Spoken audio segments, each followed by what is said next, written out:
I printed my little speech, but I forgot it this morning because I had to wake up so early.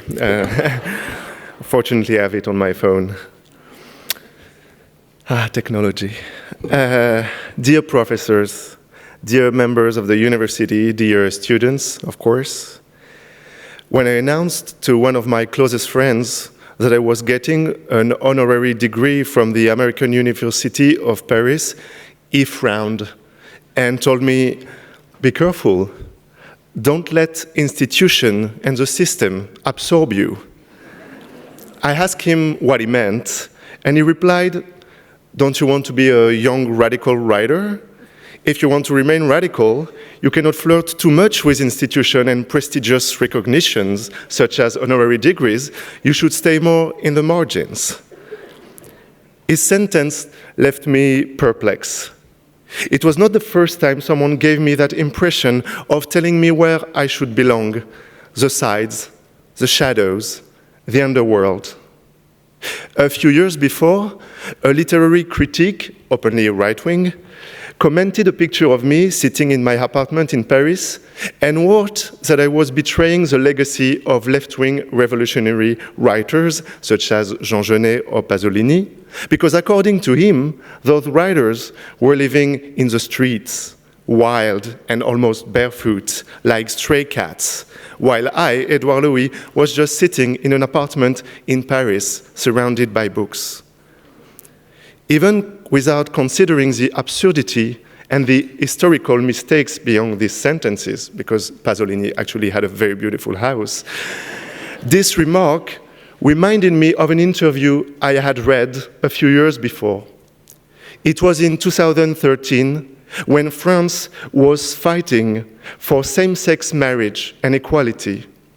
That day, a far-right-wing politician was giving an interview in which she was stating that, in fact, gay and lesbian people should not get married because, after all, marriage was an old institution, quite bourgeois, and gay and lesbian people have been so creative in history, according to these far-right women, precisely because they always stayed in the margins, outside of any institutions.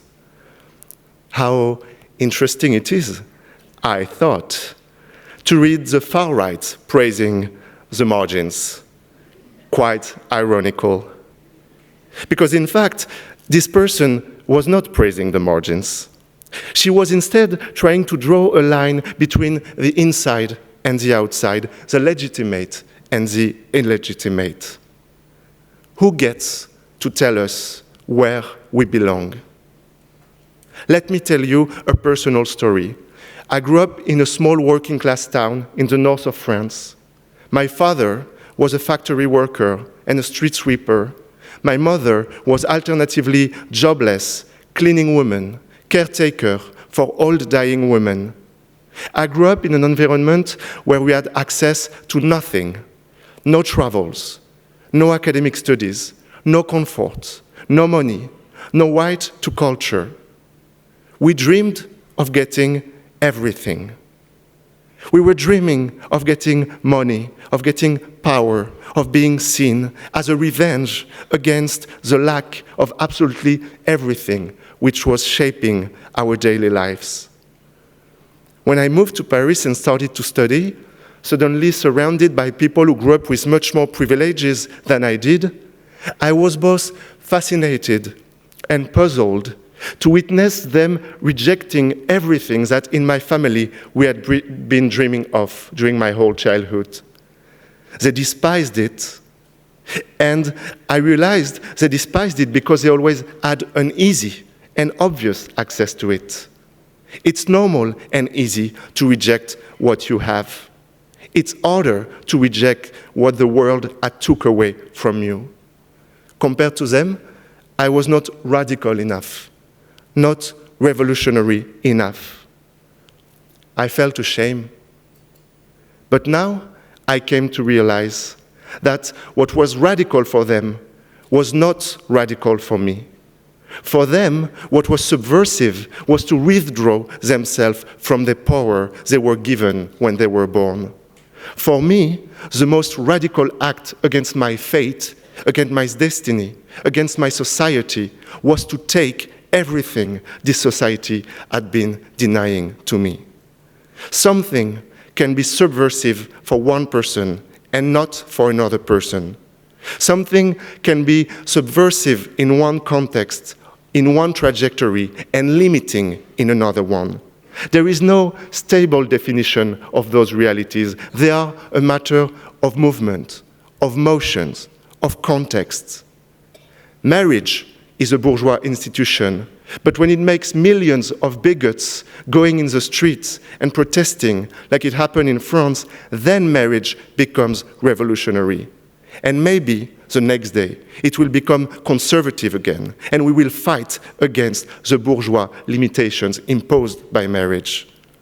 Language can be a source of oppression, but in some contexts, a source of liberation, like when Toni Morrison used it to depict lives of Black Americans, or when Jean Genet used it to describe lives of criminals, prostitutes, queers. Old prestigious university can carry conservative ways of thinking, of approaching the world. But if they invite you to talk about class, politics, poverty, war, revolution, seize this opportunity. Take it to say things that the institutions traditionally will not you allow to say. So here is what I want to tell you today. Don't let anyone tell you where you should be. Don't let anyone dictate you what is subversive and what is not. Just fight.